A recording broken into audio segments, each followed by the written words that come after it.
I think dancing on ice is definitely the most difficult challenge I've ever undertaken, which is quite a thing to say considering that I did 4 years in Blue Peter. So, you know, I've ran the London Marathon, and, you know, I've done barefoot water skiing, and I've thrown myself out of a plane, I've done wing walking, walked on hot coals, done the wall of death. You know, I've done all these really sporty, active, daredevil type things, but this really is just on a completely different level.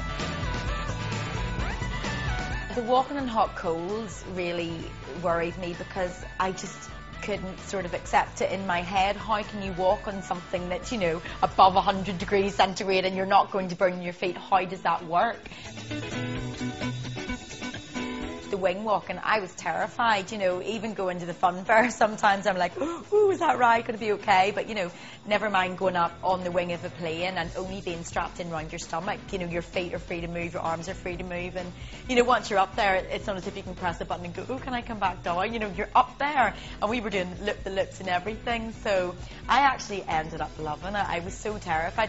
I think with a lot of the challenges that I've ever undertaken, I'm always scared before I started. I'm not one of these fearless people where I'm like, yeah, that's fine, I'll just try it. I'm always absolutely wetting myself. I, you know, rocked up my first day and I was like, what? Where are you putting your hands? What's going on here? And they're like, oh, stick your boobs out and, you know, watch your ass and all of this. And I'm like, oh, what? What do you mean? And, you know, can we call that something else? And, you know, it was all a bit prudish. But, you know, now I'm just like, yeah, whatever. You know, you just get used to the hands going everywhere. I mean, I've been up in lifts where I've went to fall and Matt's literally had his hand right in between my legs to like catch me, and it's like, ooh. There was one week where I had a costume and we were doing the dress run, and obviously this is what dress runs are for, just to make sure that you're comfortable in the costume and that there's no mishaps. But actually, I popped out. Yeah, I popped out of the leotard. It was quite funny. Nobody realised. It was just me and my partner. We're like, ooh! But I once got this book from someone that the author of the book sent me the book. And he said, oh, we met, you know, at such and such an event, and I've written about you in the book. And I turned to the page because I was thinking, I don't know this guy and I don't remember this event. And it wasn't even me. And that's just weird. Ooh, the sexiest Blue Peter presenter of all time. Oh, it has to be Connie Huck. You have to make me laugh. I'm all about the humour, so we'd have to do something funny. I don't know, go and see some comedy or some rom-com, or, you know, do something where I'm going to laugh. If they can't make me laugh, they've got to take me somewhere I'm going to laugh. Also, I'm a massive foodie fan. I love food. I just love to eat. So we'd have to go out for dinner. Or, to be honest, I'm one of these girls where I love to sit in the sofa, like now, and phone Pizza Hut or somewhere like that. I've a big pizza obsession. The bigger the better, with a nice stuffed crust as well.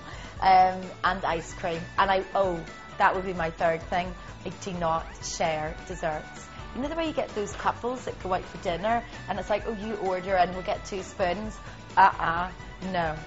I'm very territorial over my dessert. That would be the end of a relationship if someone went to share my dessert. That would be it over. So something funny, lots of food, and never, ever touch my dessert. Will I make it? Will I not? Will I? Will I not? Oh, it's very exciting. I'd love to. I'd love to.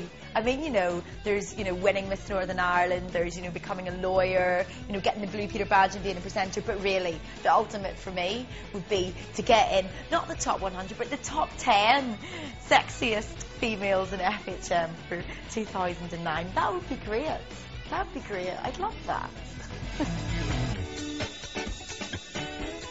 Well, I have one that I can't say what it is, but I have another one where I pretend that I'm Phoebe from Friends and I sing Smelly Cat.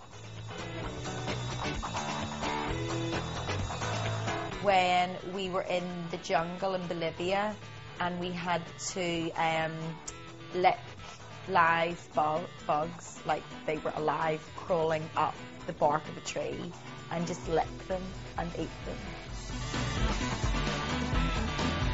I've absolutely loved today's FHM shoot. It's been brilliant. All the team have been fab, and it was great to see Richard down here as well. And it was great to do the cover shoot. I'm very excited, and I can't wait to see it. It felt really good, and I had some brilliant styling going on, and it was really good fun to get the hair and makeup all done. And you know, I love a good glam day of styling and hair and makeup. I mean, who wouldn't? But yeah, very exciting. Very exciting, you know, just to be part of it all. You know, I always, you know, check out FHMC's on the front cover, so it'll be cool to see me on it. I can't wait.